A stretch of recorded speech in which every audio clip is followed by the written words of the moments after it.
आँख में है आंसू दिल में गम है, आँख में है आंसू दिल में गम है, सिलेबस है बहुत ज़्यादा, सिलेबस है बहुत ज़्यादा, सर टाइम बहुत कम है।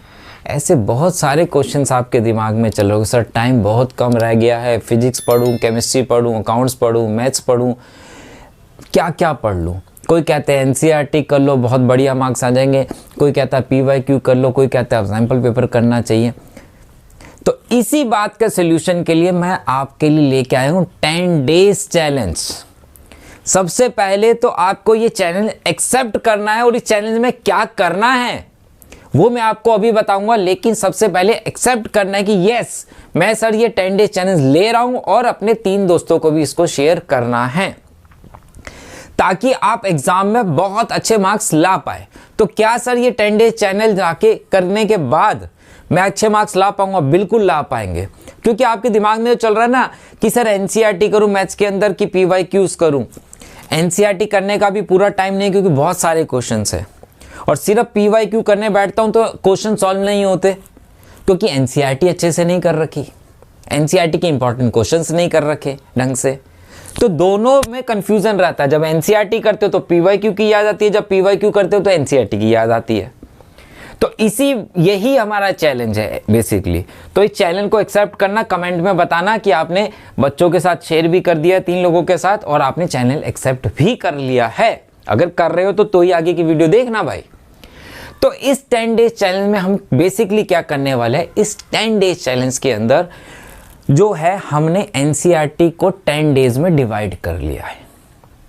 ये चैलेंज रहेगा 40 डेज का। 10 डेज में हम करेंगे एनसीईआरटी के मोस्ट इंपॉर्टेंट क्वेश्चन, जिससे पूरा चैप्टर रिवाइज हो जाए। लेकिन वीडियो को लास्ट तक देखना, क्योंकि मैंने इसमें इंपॉर्टेंट मोस्ट इंपॉर्टेंट क्वेश्चंस में डिवाइड किया है। कौन सा चैप्टर पहले करना है, कौन सा बाद में करना है, जरूरी नहीं है कि पहले दिन पहला, दूसरे दिन दूसरा, ऐसा नहीं किया। कुछ खास तरीके से बनाया गया है इस चैलेंज को, ताकि आपको कोई प्रॉब्लम ना हो। और कुछ नहीं पढ़ रखा तो आप इसको चैलेंज को लेने के बाद एक अच्छा स्कोर कर पाएंगे इस स्ट्रेटजी का अगर यूज करेंगे तो। अब जरूरी नहीं है कि आप सिर्फ एनसीईआरटी ही करेंगे, इसके साथ आप पीवाईक्यू भी कर सकते हैं अगर आपको एनसीईआरटी अच्छे से आती है तो डे 1 में मैंने जो रखा है मैट्रिसेस एंड डिटरमिनेंट रखा है, क्योंकि एनसीईआरटी में दोनों ही चैप्टर में कुछ नहीं है ज़्यादा। तो मैंने यहाँ पे डे 1 में 2 चैप्टर डाले हैं। बड़ा चैप्टर होगा तो उसे 1 दिन में भी करेंगे और इंटीग्रेशन को 2-3 दिन भी ले सकते हैं। अगर आप यहाँ पे थोड़ा सा ध्यान दें तो 3.1 में क्वेश्चन 1-2 मैंने किया है, लेकिन 4 क्वेश्चन को मैंने रेड कलर से लिखा है, देखा है। क्वेश्चन नंबर 4 का फर्स्ट पार्ट, क्वेश्चन नंबर 5 का फर्स्ट पार्ट। जहां रेड है वो है मोस्ट इंपॉर्टेंट और जहां ब्लू है वो है इंपॉर्टेंट, और जो नहीं है उसको आप छोड़ सकते हो, ठीक है। तो डे 1 में आपका रहने वाले हैं मैट्रिसेस एंड डिटरमिनेंट। इसकी पीडीएफ टेलीग्राम ग्रुप में मिल जाएगी। सर पीवाईक्यू करने हैं तो पीवाईक्यू भी आपको टेलीग्राम पे मिल जाएंगे, लिंक आपको डिस्क्रिप्शन में दे रखा है, वहां जाके आप ज्वाइन कर सकते हो टेलीग्राम। पीवाईक्यू भी मिल जाएंगे, लेकिन इसको पहले समझ लो करना कैसे है, नहीं तो आप करने तो बैठ जाओगे लेकिन पल्ले कुछ नहीं पड़ेगा और रिजल्ट कुछ नहीं आएगा। डे 2 के अंदर इनवर्स ट्रिग्नोमेट्री, अगर आप एनसीईआरटी में देखोगे तो नंबर ऑफ क्वेश्चन बहुत ही कम है ही नहीं, क्योंकि सारा पोर्शन तो डिलीट में है।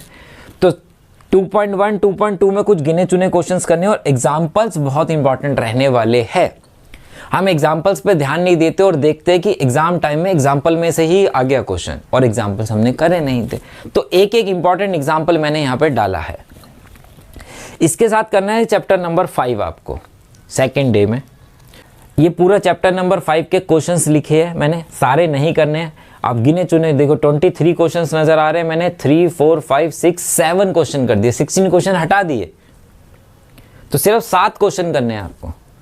तो इसका फायदा ये रहेगा 7 क्वेश्चन अगर आप एक्सरसाइज से कर रहे हो तो आपकी पूरी एक्सरसाइज रिवाइज हो जाएगी। डे 3 एंड 4 2 दिन का काम है ये। चैप्टर नंबर 6 को मैंने दिए 2 दिन। आप अच्छे बच्चे हो तो आप 1 दिन में भी कर सकते हो, उसमें तो कोई दिक्कत नहीं है ना। अगर आपको ये चैप्टर आता है आप 1 दिन में कर लो, आप चैलेंज लेते हो, नहीं तो आप 2 दिन में ले सकते हो, वो आपकी मर्जी है। सर नहीं मैं तो 2 दिन में करूंगा, इसके साथ पीवाईक्यू करूंगा, कर लो, वो आपकी मर्जी। आपके पास जब एक्स्ट्रा टाइम बचे आपको एनसीईआरटी सॉल्व करनी है, लेकिन 10 दिन में करनी है। डे 5 में वेक्टर एंड 3D 2 चैप्टर डाले। 3D में अगर मैं देखूं तो सिर्फ 2 ही एक्सरसाइज है, फर्स्ट में कुछ है ही नहीं और सिर्फ लाइन वाली ही बचती है बुक से, और उसमें भी कुछ खास क्वेश्चंस है नहीं। तो डे 5 के अंदर मैंने वेक्टर और 3D 2 चैप्टर को रखा है।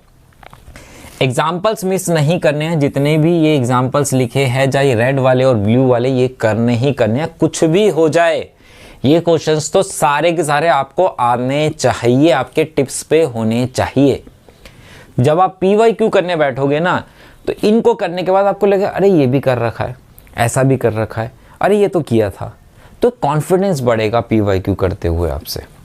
और PYQ के अंदर ये नहीं बोल रहा कि सारा NCERT का ही होता, नहीं। 3D के अंदर आप देखो तो इमेज वाले क्वेश्चंस नहीं है, परपेंडिकुलर वाले नहीं है, वो आपको वहाँ पे मिलेंगे जो कि यहाँ पे नहीं है।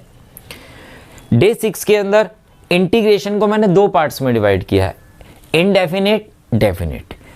डे 6 में हम इनडेफिनेट इंटीग्रेशन के क्वेश्चंस को करने वाले, ठीक है, और डे 7 के अंदर हम डेफिनेट इंटीग्रेशन के क्वेश्चंस को करेंगे।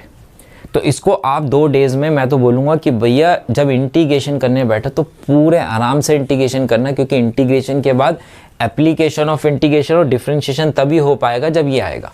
यहाँ पे एक बात क्लियर कर दूँ, आपके पास अगर 7.2, 5 और 6 ये 3 और 7.4 3 एक्सरसाइज और 4 एक्सरसाइज ये आती है, तो चैप्टर नंबर 8 और चैप्टर नंबर 9 आपका पूरा कंप्लीट आराम से कर पाओगे।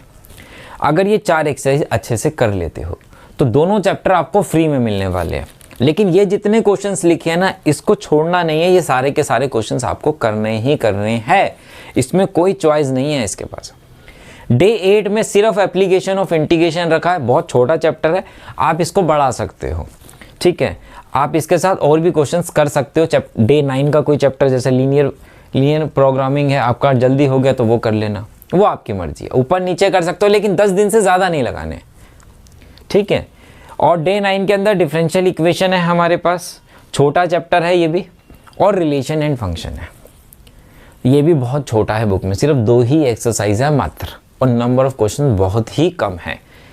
कोई भी प्रॉब्लम होती है ऑलरेडी मैंने 1 शॉट करा रखे हैं, आप 1 शॉट में जाके भी देख सकते हैं। डे 10 में प्रोबेबिलिटी बड़ा चैप्टर है, इसलिए डे 10 में अकेला रखा है मैंने इसको, लेकिन ये सारे क्वेश्चंस आपको आने चाहिए, जितने भी रेड वाले सारे मोस्ट इंपॉर्टेंट क्वेश्चन है, और ये इंपॉर्टेंट क्वेश्चंस है। आपका पूरा चैप्टर भी रिवाइज हो जाएगा और सारे क्वेश्चंस करने की ज़रूरत भी नहीं पड़ेगी, और मोस्ट इंपॉर्टेंट क्वेश्चंस भी आप कर लेंगे।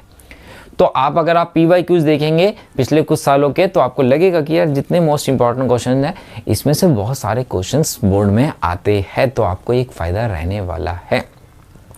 इसके बाद भी कोई भी डाउट हो तो आप कमेंट बॉक्स में कमेंट करके मेरे से पूछ सकते हैं, और जब आपका चैलेंज पूरा हो जाए डे 1 डे 2 का, तो आप कमेंट में बताते रहना कि यार डे 1 का मैंने चैलेंज पूरा कर लिया, इतना कर लिया, डे 2 में कर लिया, डे 3 में भी कर लिया, ठीक है। चलिए मिलते हैं बेटा नेक्स्ट वीडियो में, बाय बाय, टेक केयर।